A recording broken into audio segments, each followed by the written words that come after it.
गरीब के लिए इंसाफ तो पहले से ही महंगा था। अब गुंडों के लिए गरीबों के घर पे कब्जा करना हुआ और भी आसान। आज कोर्ट में पुलिस लेके आई एक ऐसे ही भूमाफिया को जिसने एक गरीब के घर पे कब्जा कर जुए का अड्डा बना दिया, और जज साहब ने उस बेचारे गरीब के लिए इंसाफ के दरवाजे तो छोड़ो, कोर्ट के ही दरवाजे बंद कर दिए। ओरिजिनल घर की रजिस्ट्री, पुश्तैनी जमीन, सारे डॉक्यूमेंट्स होने के बावजूद उसकी फाइल जज ने वापस कर दी। आखिर जज की ऐसी क्या मजबूरी थी जो केस सुनने से भी मना कर दिया?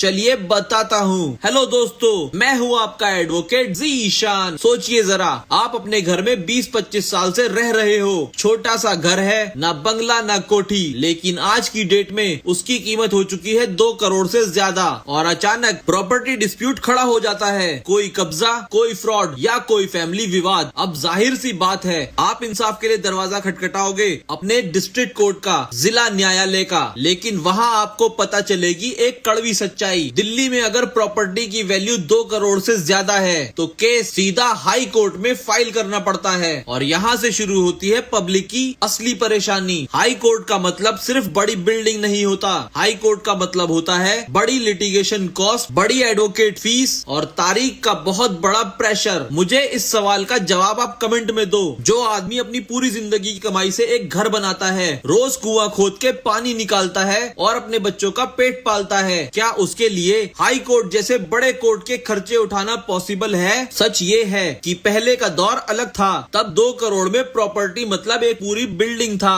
आज उस बिल्डिंग का एक फ्लैट भी 2 करोड़ से ज्यादा का आता है। तो सवाल ये है, क्या सिर्फ प्रॉपर्टी की इन्फ्लेटेड वैल्यू की वजह से इंसान को हाई कोर्ट के दरवाजे पे खड़ा कर देना सही है? इसीलिए आज डिस्ट्रिक्ट कोर्ट के वकील एक बहुत अहम मांग उठा रहे हैं। डिस्ट्रिक्ट कोर्ट की पिक्यूनरी जुरिसडिक्शन 2 करोड़ से हटाकर अनलिमिटेड होनी चाहिए, क्योंकि डिस्ट्रिक्ट कोर्ट ही कॉमन आदमी की कोर्ट होती है, पहला फोरम होती है, जस्टिस का पहला दरवाजा होता है। हाई कोर्ट होता है वहाँ तब जाना चाहिए जब डिस्ट्रिक्ट कोर्ट के फैसले से कोई खुश ना हो, अपील के लिए, ना कि मजबूरी में सीधा केस फाइल करने के लिए। ये लड़ाई सिर्फ वकीलों की नहीं है, सिर्फ कोर्ट सिस्टम की नहीं है, ये लड़ाई है आम पब्लिक के एक्सेस टू जस्टिस की। और इसीलिए डिस्ट्रिक्ट कोर्ट के वकील आज सिस्टम के लिए और कल पब्लिक के लिए ये आवाज उठाने जा रहे हैं। कानून भी तभी जिंदा रह सकता है जब इंसाफ महंगा ना हो। चैनल को फॉलो करके मुझे इस लड़ाई को लड़ने की हिम्मत दें और इस वीडियो को ज्यादा से ज्यादा शेयर करें और दिल वाला लाइक का बटन दबा के अपना प्यार दे दें। आप ही मेरी स्ट्रेंथ हो। जय हिंद।